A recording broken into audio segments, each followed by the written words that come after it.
United States, we understand, is hunting 4 alleged hackers who it believes are on a mission to compromise critical infrastructure worldwide. Now, according to American authorities, South Africa is one of 135 countries being targeted by this Russian syndicate.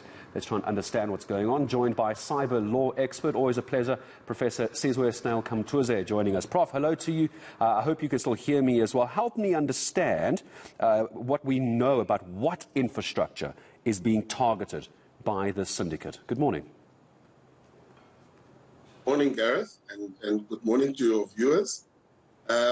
I think the word that we should be looking for is critical infrastructure. Now, the word critical infrastructure has a wide meaning.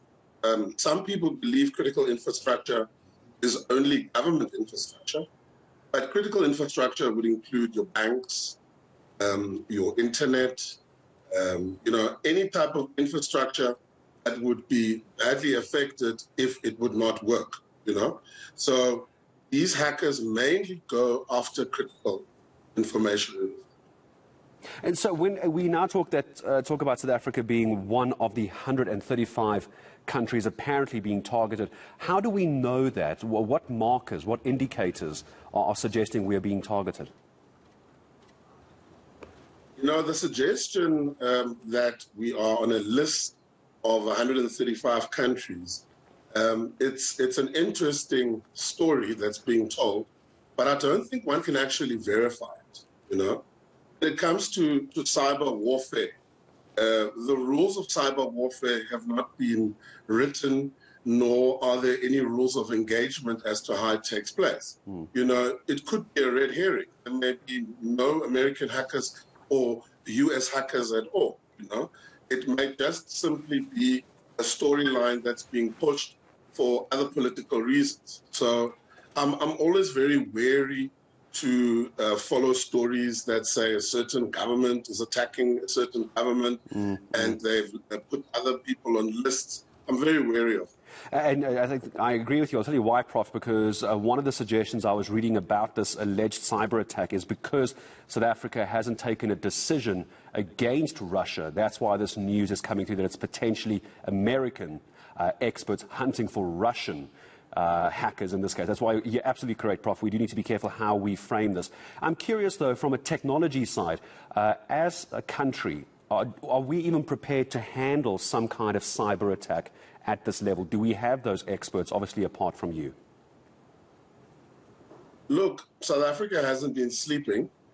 Over the last 10, 20 years, South Africa has come up with cybersecurity policies, strategies. We've also updated our cybercrime legislation.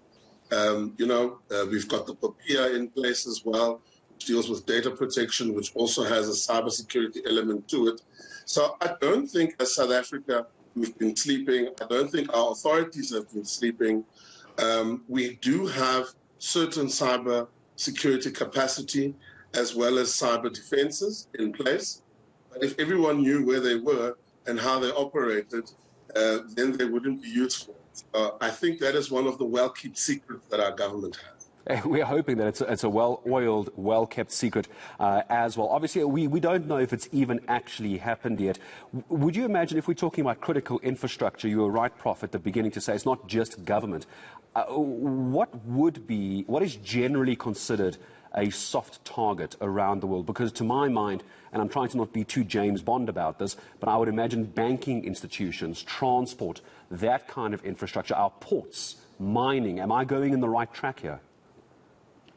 You are going absolutely in the right direction. So critical infrastructure, as you've correctly pointed out, are things that make our lives easier. So if you go and you attack the banking industry, for instance, imagine for one day there would be no banking services in South Africa. That would be complete chaos from a customer perspective, from a business perspective, and those are believed to be soft targets. I like the example that you made about ports, because, we always think it's about computers only, but computers also regulate certain things, we've had stories where nuclear power stations, were being attacked using cyber technology. So, we need to be very wary as to how we classify critical infrastructure, and we also need to ensure that all critical infrastructure does have some form of protection by the government, be it private infrastructure that is useful for the general public or infrastructure that comes from I'm going to leave this as my last question to you, Prof, before I say goodbye. Do we know anything about what the hackers are what are they doing? Are they transmitting malware? Are they stealing information? Is it misinformation? Do we have any indication as to what the damage allegedly is that they're causing to us, apparently, and the other countries? Well, you know, hackers use different methods in order to get to their means, what they want to do.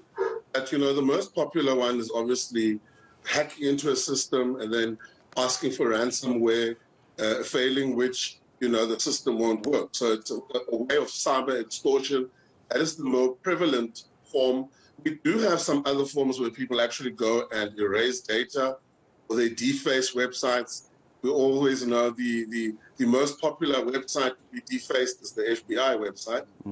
Hackers around the world actually compete as to who can deface that website the quickest. So, you know, it's not always about data being destroyed. Sometimes it's also about extortion in terms of people putting ransomware and simply saying, look, pay us X amount, or we will either make information available, as you've heard recently with the TransUnion data breach there, where threats are being made that if you don't pay X amount, we will release the telephone number of so and so and so. Well, I appreciate your time, Prof. It's always great to have you on eNCA, cyber law expert, Professor Sizwe, Snail, Mtuze, joining us, Tumza. And I suppose the takeaway from that is, while it's alleged by the US that these hackers are targeting countries, we're one of them, but there doesn't seem to be much proof, and it's difficult to verify. That's exactly what the Prof is saying.